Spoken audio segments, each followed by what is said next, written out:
You need the monster close, not despite what they are, because of it.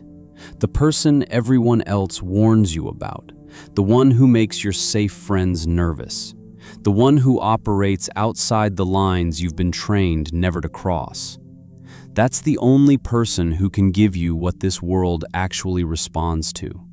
Not kindness, not positivity, power. But why does every part of you resist this idea? Why does the thought of keeping a dangerous person in your inner circle feel wrong in your throat, tight in your chest, like you're about to make a terrible mistake? Because you were trained to feel that way. That resistance in your body isn't your moral compass, it's programming. And someone installed it in you before you were old enough to question it. You've heard it 1,000 times. Surround yourself with positive people. Cut out anyone who brings drama. Protect your energy by keeping toxic personalities far away. Every self-help book says it. Every therapist repeats it. Every post on social media celebrates the moment someone finally removed the difficult person from their life. It sounds wise. It sounds healthy. It sounds like the path to peace. But think back to the last time you actually needed someone. Not for coffee or compliments, not for likes on your post. The moment when you faced a real threat, when someone tried to take what was yours, when you needed backup that had teeth. Where were all those positive people then? Where were your nice friends when you needed someone who could actually make the other person afraid? They went quiet. They said things like, just let it go, or take the high road, or don't stoop to their level. And you stood there, alone, realizing that your entire circle was made of people who smile and nod, but disappear the second things get ugly. You lost that negotiation because the person across from you knew you had no real leverage. You got walked over in that confrontation because everyone could sense you had nobody dangerous backing you up. You missed that opportunity because it required a kind of ruthlessness you couldn't access, and none of your friends could either. Predators have a sense for this. They can smell when your circle is all sheep. They know when you've surrounded yourself with people who will never actually fight. This is what Dostoevsky saw that everyone else refuses to look at. He didn't write about darkness because he was disturbed. He wrote about it because he was honest. He looked at the underground man, the murderer, the person who breaks every rule polite society holds sacred, and he didn't see a villain. He saw someone who stopped pretending, someone who understood that beneath all the nice words and social rules, there's a raw reality that doesn't care about your feelings. Dostoevsky knew that the people society calls dangerous aren't broken, they're just awake. You need the monster close, not despite what they are. Because of it. The person everyone else warns you about, the one who makes your safe friends nervous, the one who operates outside the lines you've been trained never to cross. That's the only person who can give you what this world actually responds to. Not kindness, not positivity, power. But why does every part of you resist this idea? Why does keeping a dangerous person close feel like swallowing poison, wrong in your throat, tight in your chest? Because that feeling isn't yours. It was installed in you. That resistance in your body isn't your moral compass. It's programming. And someone put it there before you were old enough to question it. Think back to childhood. What happened when you got angry? When you pushed back, when you showed any edge at all? Your parents told you to calm down, to be nice, to share, to use your words. Teachers rewarded you for sitting still, for following rules, for never causing problems. The loud kid, the aggressive kid, the one who didn't care what adults thought. They got punished, sent to the corner, called to the office, labeled as trouble. And you learned the lesson. Dangerous equals bad. Safe equals good. Keep your edges smooth. Never make anyone uncomfortable. The message drilled into your skull over and over. Blend in, comply, be harmless. Your brain ate this up because it's wired for something that doesn't exist anymore. Thousands of years ago, you lived in a tribe of maybe 50 people. Get kicked out, and you died. Your survival depended on the group accepting you. So your brain developed an alarm system that screams whenever you might get rejected. The dangerous person triggers that alarm at full volume. They break rules. They make people nervous. They might get the whole group in trouble. Your ancient wiring says, stay away from them, or we all get exiled. But you're not in a tribe anymore. That fear is obsolete. Yet it still controls every choice you make about who you let close. And society loves this about you. Corporations don't want employees who cause problems. They want workers who show up, follow orders, never push back. Governments don't want citizens who might actually resist. They want people who police themselves, who feel guilty for even thinking outside the lines. Your friend group doesn't want someone who disrupts the comfortable routine. They want easy, predictable, safe. Your fear of dangerous people makes you all of these things: manageable, controllable, harmless, exactly what everyone in power needs you to be. Look at what this has cost you. Every time you walked into a negotiation with no real threat behind your words. Every boundary you tried to set but couldn't enforce because you had no way to make violation painful. Every situation that needed moral flexibility, the willingness to bend rules, to operate in the gray, to do what works instead of what looks good. And you froze because you'd never developed that capacity. Every predator who sized you up and saw prey, they didn't target you randomly. They targeted you because they could sense it. No dangerous friends, no backup with teeth, just you and your circle of nice people who've never scared anyone in their lives. Robert Greene wrote it plainly. Never put too much trust in friends. Learn how to use enemies. Machiavelli knew it centuries ago. It's better to be feared than loved if you can't be both. Even research on human behavior shows it. When someone signals they're willing to take real risks, to pay real costs, others believe their commitments. Dangerous people prove themselves through what they're willing to do. Your safe friends prove nothing except that they'll stay comfortable. So if everything you've been programmed to feel is designed to keep you weak, what does the dangerous person actually give you that your harmless circle never can? They give you what the civilized world has stripped away: credible threat, moral flexibility, and access to the power you've buried so deep you forgot it was yours. Start with the simplest truth. Predators hunt for easy targets. They don't announce themselves. They watch. They test.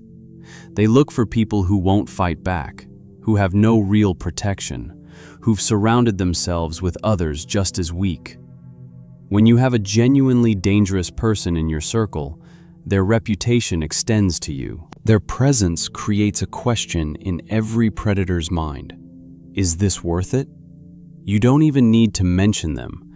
The connection exists and people sense it. Suddenly your no means something. Your boundaries have weight. Because now there's an implied consequence that goes beyond your polite refusal. Watch how this plays in real situations. You're in a negotiation. The other side is pushing, testing how far they can take you. Your safe friends would tell you to stay calm, be reasonable, find middle ground. But middle ground is just another word for losing slowly. The dangerous person in your corner changes the entire frame. The other side knows you have access to someone who doesn't play by their rules, someone who might make this costly in ways they can't predict. Your leverage isn't what you say, it's what they fear you might do. Dostoevsky showed this through Dmitry Karamazov. the brother everyone feared because his capacity for violence was real. Not theoretical, not posturing, real. And that reality made him magnetic and powerful in equal measure. But the dangerous person does something deeper than just scaring others. They show you yourself, the parts you've locked away, every impulse you've been trained to suppress, every edge you've been taught to smooth, every moment of rage or ruthlessness you've swallowed because good people don't feel those things. The dangerous person embodies all of it without shame. They're not performing civilization. They're not pretending the beast doesn't exist. And when you're near them, something in you recognizes itself. You don't become them. That's not how this works. You integrate what you exiled. You remember that you're capable of more than the narrow band of acceptable behavior you've been living in. Dostoevsky called this the underground man, the part of you that refuses to be domesticated, the part that knows the polite world is a performance and you're allowed to step off the stage. This brings you to the most practical gift, tactical options. Think of morality as a spectrum.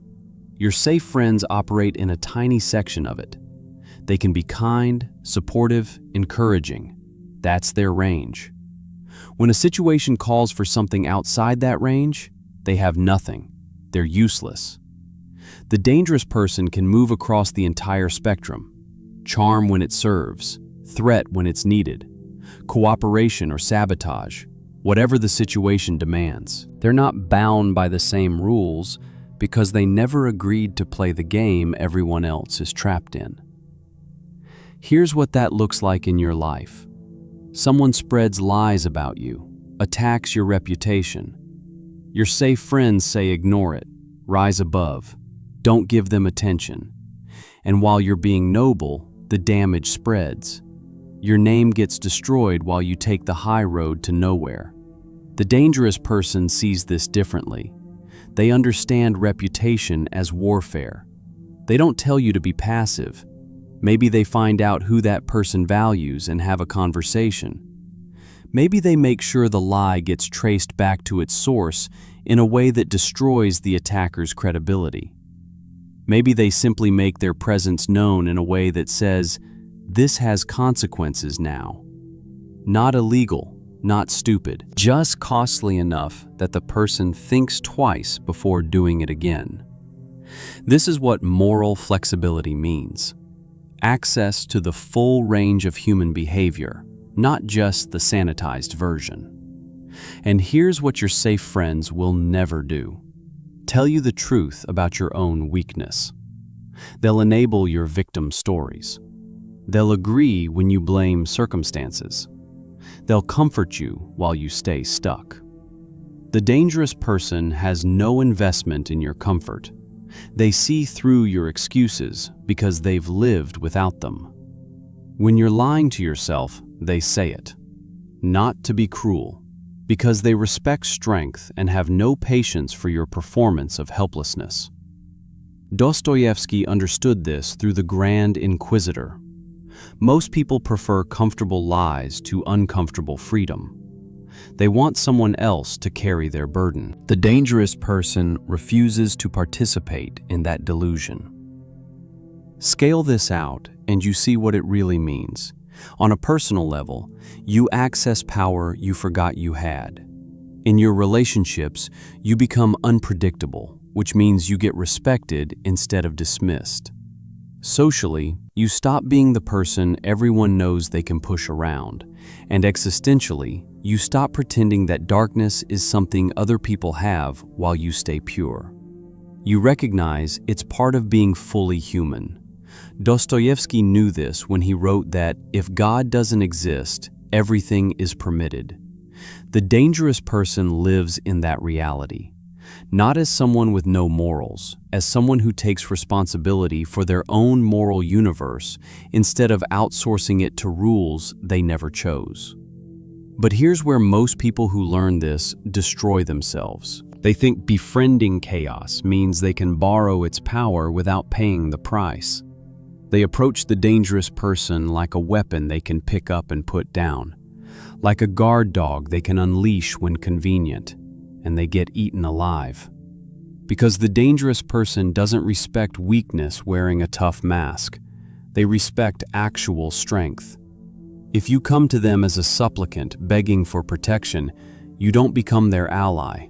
You become their resource, something they use until you're empty.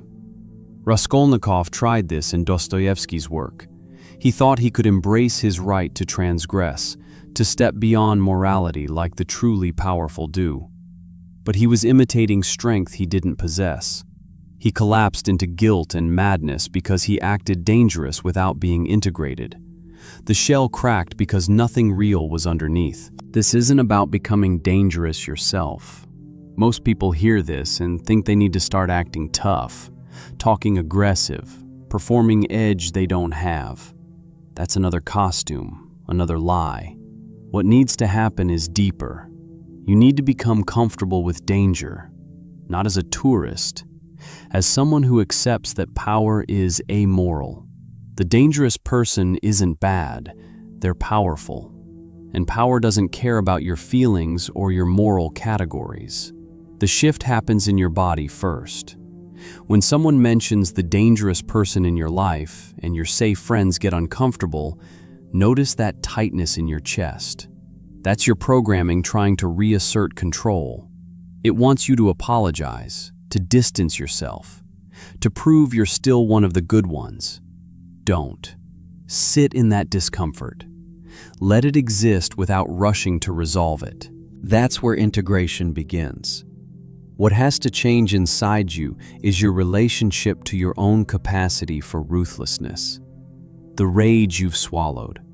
The willingness to cross lines when the stakes demand it. The part of you that knows sometimes the right choice looks wrong to everyone watching. The dangerous person in your circle isn't there to save you. They're there to mirror what you've exiled. To show you that the beast isn't something to fear in yourself. It's something to know, to have access to let live alongside everything else you are. Here's what you do in the next 72 hours. Identify the most dangerous person you know. Not violent necessarily, not criminal, but someone who makes conventional people uncomfortable because they refuse to be domesticated. Someone who operates by their own code, instead of the one everyone else follows without questioning. Reach out to them. Not to befriend them, not to recruit them, to understand them. Ask them about a moment they chose power over being liked, when they picked what worked over what looked good. Listen to how they think. Watch how your body reacts. Notice which of your safe friends you suddenly don't want to tell about this conversation. That reaction is everything. It's showing you where the programming still has its hooks in. The paradox from the beginning now makes complete sense. You keep the monster close because the monster is the only one who won't pretend with you. When everyone else is performing civilization, playing their role, saying what they're supposed to say, the dangerous person is operating in reality. They see the game. They know the rules are made up, and they've decided which ones to follow and which ones to ignore based on what serves them, not what keeps them approved. Dostoevsky knew this. His underground men, his murderers, his gamblers, these weren't villains in a morality play. They were humans who stopped lying about what humans actually are. You now see the world through a different lens. Every warning about toxic people becomes a question. Toxic to whom? Dangerous for what? Most people will keep choosing comfort over truth, safety over power, the appearance of goodness over actual capability. But you've crossed a threshold you can't uncross. Every person who made you uncomfortable for having dark energy was actually uncomfortable because they reflected the power you exiled from yourself. Those who understand this don't need to be told what comes next. You already know who you need to call. Keep the monster close. Because the only thing more dangerous than having a monster in your circle is being defenseless when the world shows you it's full of them.